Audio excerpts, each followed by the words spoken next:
Jasa Marga serta rekan-rekan media.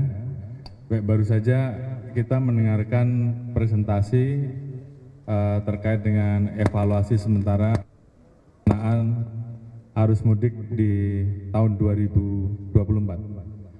Secara umum, khususnya untuk pelaksanaan kegiatan arus mudik di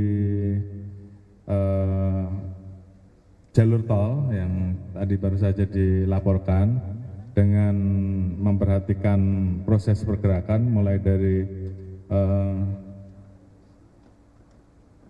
4 gerbang tol utama, mulai dari awal masuk di kilometer 50 sampai dengan 414 Kali Kangkung, secara umum mengalami peningkatan dalam hal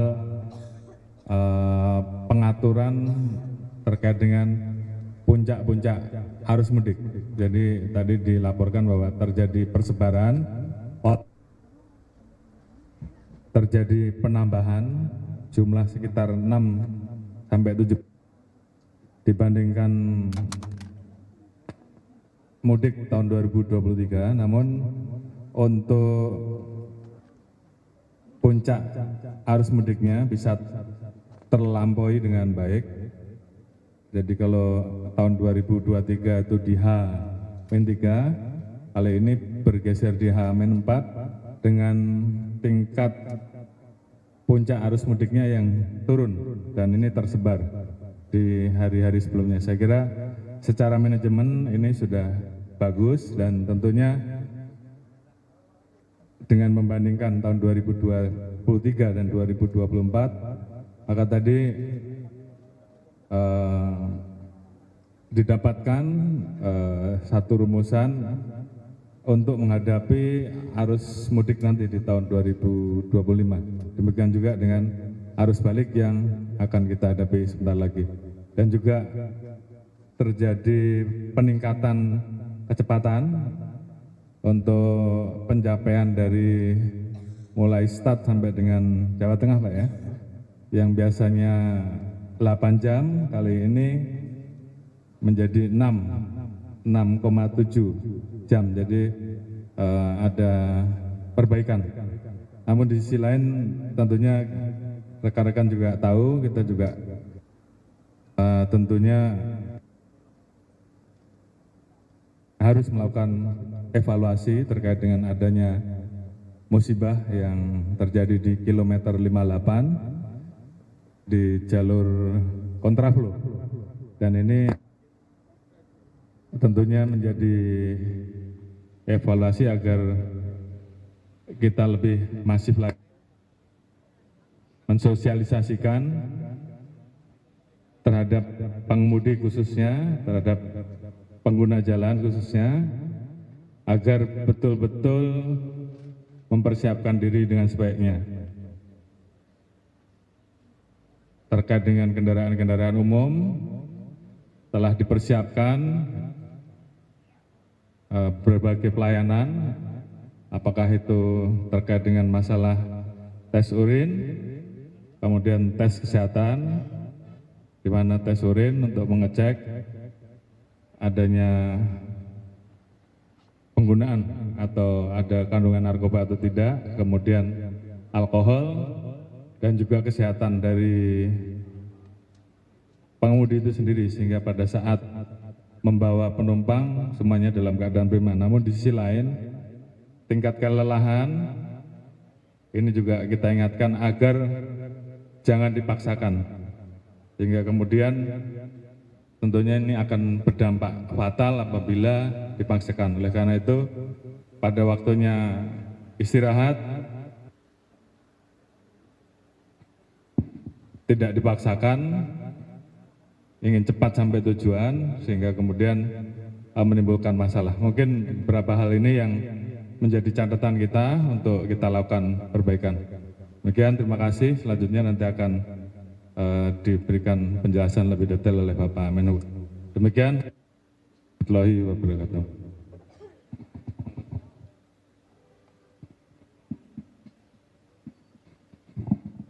Bismillahirrahmanirrahim. Assalamualaikum warahmatullahi wabarakatuh. Yang saya hormati Pak Panglima, Pak Kapolri, Gubernur, Pangdam, Kapolda, Dirut Jasa Marga, dan rekan-rekan media yang saya hormati. Kami mengucapkan duka cita yang mendalam atas musibah di kilometer 58. Semoga arwah saudara kita itu bisa mendapat tempat di sisi Allah Ta'ala. Kejadian itu sendiri sama seperti yang disampaikan Pak Kapolri, adalah pelajaran yang mahal, dan kita mengambil pelajaran itu untuk mempersiapkan apa yang akan kita lakukan ke depan, baik apa yang harus kita lakukan maupun peringatan-peringatan kepada para pemudik yang belum banyak, lalu juga dikarenakan keletihan. Yang kedua, sama juga dengan seperti yang disampaikan oleh Pak Kapolri, saya mengapresiasi tim lapangan yang bekerja siang malam dan evaluasi dari waktu ke waktu dilakukan untuk mempersiapkan cara bertindak dari itu sendiri. Dari apa yang kita lihat, ada perubahan dari tahun yang lalu. Kalau tahun lalu itu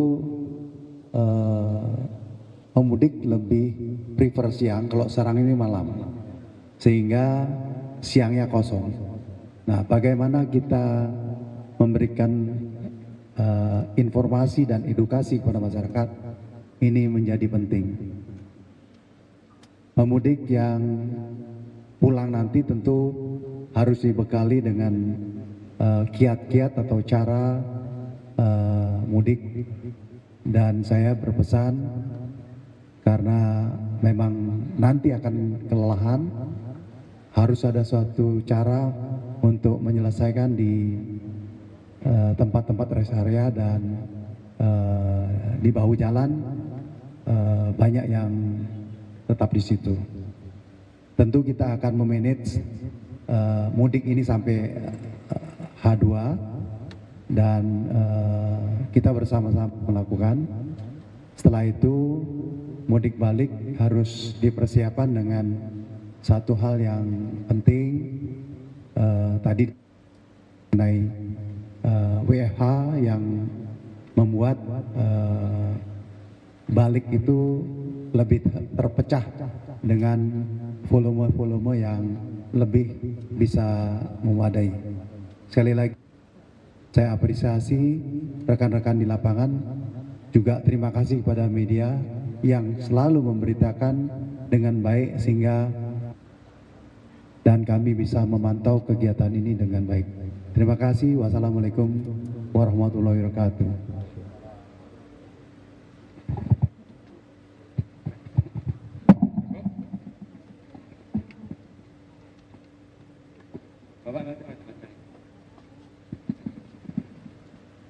Ya, 1-2 pertanyaan silakan.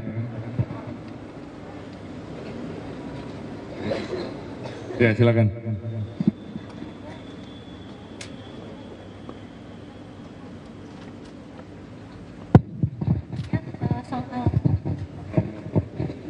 Pertanyaan pertama, perkiraannya masih ada berapa kendaraan yang melintas di tol Cikampek selama arus mudik?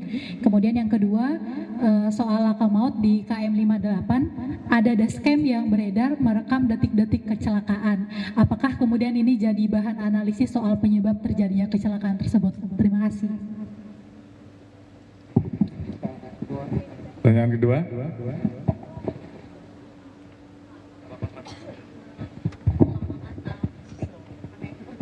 evaluasi untuk kontraflow, karena melihat tadi pagi kan kecelakaan lalu lintas karena ada di lajur kontraflow. Nah ini bagaimana ke depannya untuk evaluasi soal kontraflow, dan yang kedua, ini ada solusi nggak sih Pak untuk para pengendara yang berada di lajur kontraflow, ini antisipasi untuk arus balik.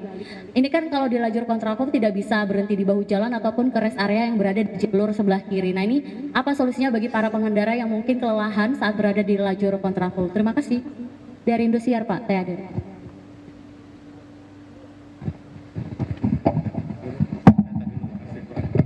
Oh ya, maaf, saya menambahkan sedikit. Ya, pesan patuhi rambu-rambu dan juga jaga disiplinan pada saat di kontraflow.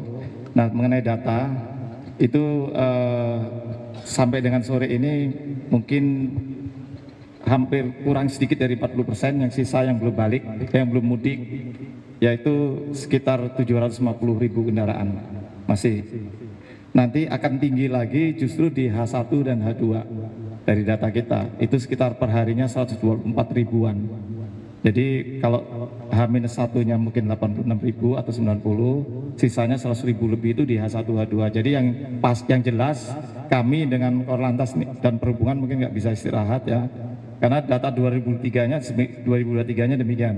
Jadi sisa masih 40%-an, kurang dikit lah, karena datanya kan bergerak terus ya. Mungkin sekitar 750 ribuan yang belum mudik. Mungkin itu dari saya. Terima kasih.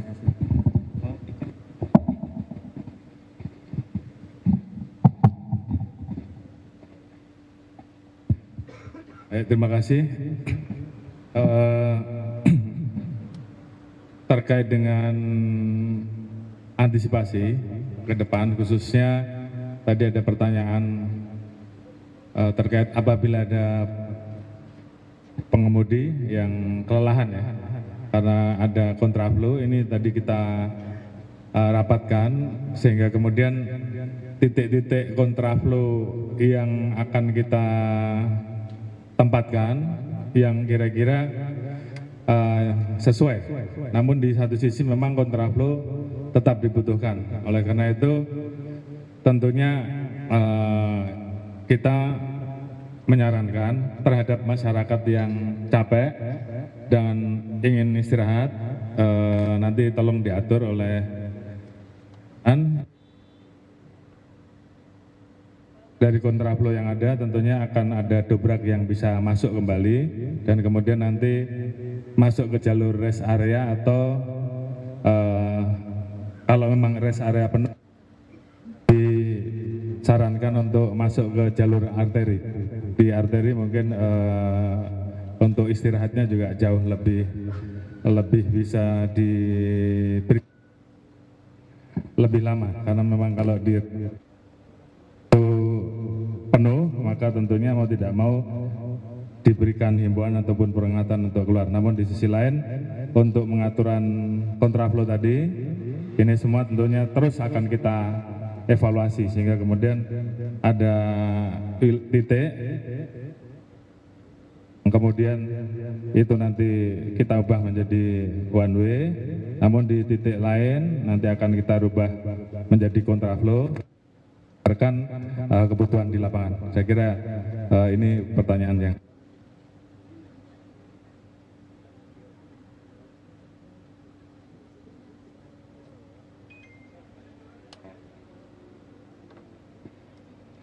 ya, tentunya evaluasi ini tentunya akan dilakukan dengan memanfaatkan semua data yang dimiliki, baik dari CCTV, kemudian juga dari catatan-catatan yang diperoleh pada saat olah TKP, maupun juga tentunya evaluasi-evaluasi lain yang didapat, sehingga kemudian ini semua tentunya bisa digunakan untuk melakukan perbaikan ke depan. Terima kasih.